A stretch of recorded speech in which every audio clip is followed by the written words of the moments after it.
Assalamualaikum warahmatullahi wabarakatuh. Waalaikumsalam warahmatullahi wabarakatuh. Allahumma salli ala sayyidina Muhammad wa ala ali sayyidina Muhammad. Sallallahu. Maaf jika kita wanita sedang libur atau menstruasi, apakah boleh memuaskan suami menggunakan mulut? Terima kasih. Bismillah. Di saat kemarin ada yang tanya masalah apa itu? Jadi kalau sudah urusan hal semacam itu, mari kita tingkatkan wibawa majelis supaya tidak di majelis kita bicara sesuatu yang tidak pantas. Kemarin ada yang tanya masalah apa, lupa kemarin. Juga masalah-masalah yang sensitif seperti itu. Dan jangan membiasakan kita di majelis saat membicarakan hal yang demikian itu dengan dibarengi dengan guyonan, merendahkan syariat itu. Menjadi sebab barokahnya ilmu dicabut. Baik, kita bicara tentang syariat. Suami istri halal. Anda boleh berbuat apa saja suami istri. Bebas. Anda bersenang-senang dengan kupingnya, dengan rambutnya, dengan apa saja boleh. Halal. Cuman yang diharamkan dalam dua keadaan. Waktu haid memasukkan ke lubang depan. Memasukkan seorang suami alatnya ke lubang depan. Kemudian yang kedua yang diharamkan memasukkan ke lubang belakang. Baik dalam keadaan haid atau tidak haid, hukumnya haram dan dosa besar. Ini usaha haid. Yas'alunaka 'anil mahid. Qul huwa adza fa'tazilun nisa fil mahid. Bertanya tentang haid, bagaimana jauhi wanita untrusan itu. Tidak boleh menggauli istri dalam keadaan haid. Haid bukan istihadah ya. Istihadah adalah darah tapi bukan darah haid. Ini ada ilmunya khusus. Tanyakan kepada ahlinya nanti. Kita juga punya diklat haid praktis 30 menit 30 menit.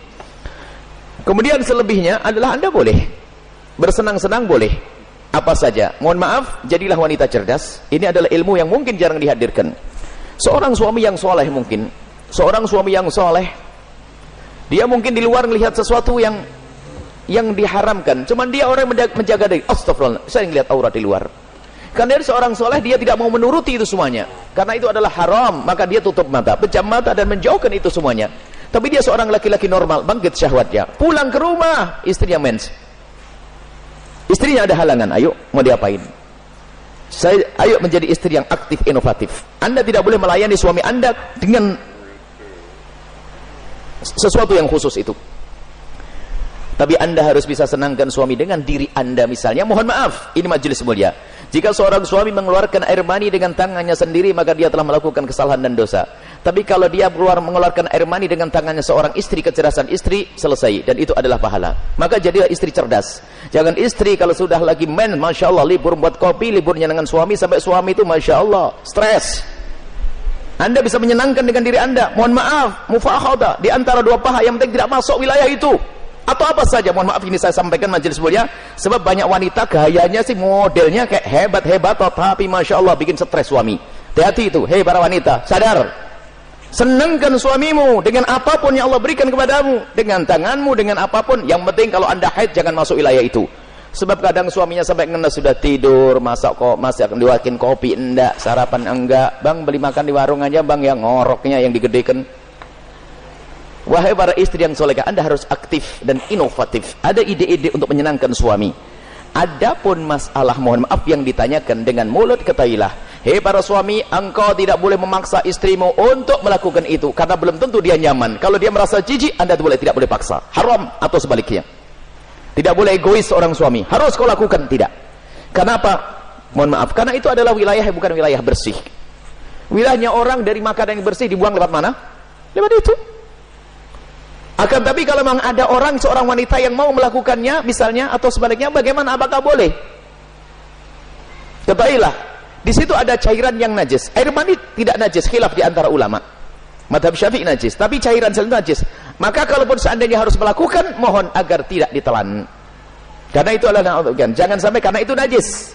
Tidak usah ditelan cairan-cairan. Adapun masalah air mani adalah khilaf di antara ulama, akan tapi boleh seorang suami, seorang istri melakukan yang demikian tentu dengan keridhaannya dan tentunya dengan waspada, tidak boleh sampai ada masuk ke dalam perutnya sesuatu, karena itu ada madhi. Sebelum mani adalah najis, cairan-cairan sebelum mani adalah najis.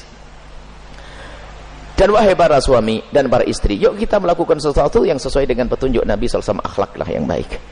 Dan kenapa biasanya ada pertanyaan demikian ini? Karena apa? Naudzubillah, ada yang ditonton yang salah, gurunya salah, dari film-film yang ngaco itu ditiru, sehingga dia bingung untuk menyelesaikan urusan pribadinya dengan cara ini cara itu.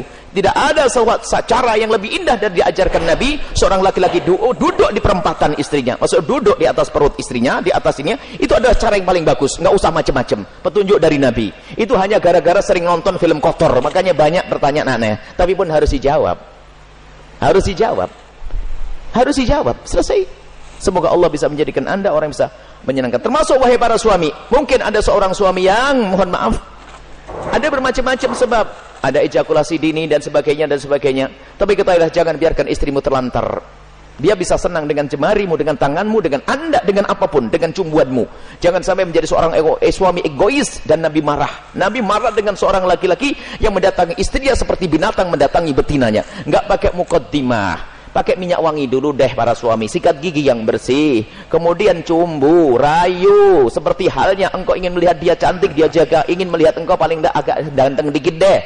Kemudian lihat, seperti halnya matanya ingin melihat dirimu indah, telinganya juga ingin mendengar kalimat indah, dan juga hidungnya pun juga ingin mencium bau harum. Cobalah siap. Makanya sebelum pulang kantor itulah mampir pom bensin dulu deh, bersih-bersih pakai minyak wangi.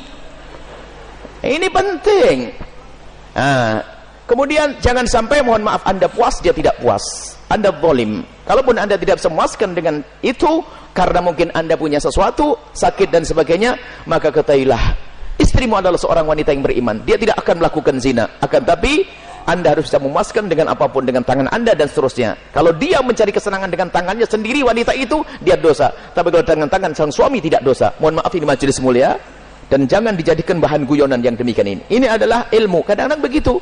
Suami cuek, mendatangi istrinya sudah nggak pakai muqaddimah, langsung selesai. Punya anak 6, nggak pernah seorang istri merasakan senangnya dalam hubungan suami istri. Akhirnya apa? Itulah yang menjadikan istri ogah-ogahan. Mau melayani suami, saya dapat mandi saja. Tidak pernah mendapatkan kesenangan. Anda suami zalim. Baik, istri pun juga demikian. Selesai, aktif, inovatif, indah. Karena itu halal. Adapun yang haram tidak dibahas. Keharaman zina, hina, rendah di dunia, rendah di akhirat. Zina rendah di dunia, rendah di akhirat. Semoga Allah menjauhkan kita dari zina, mencukupkan dengan yang halal.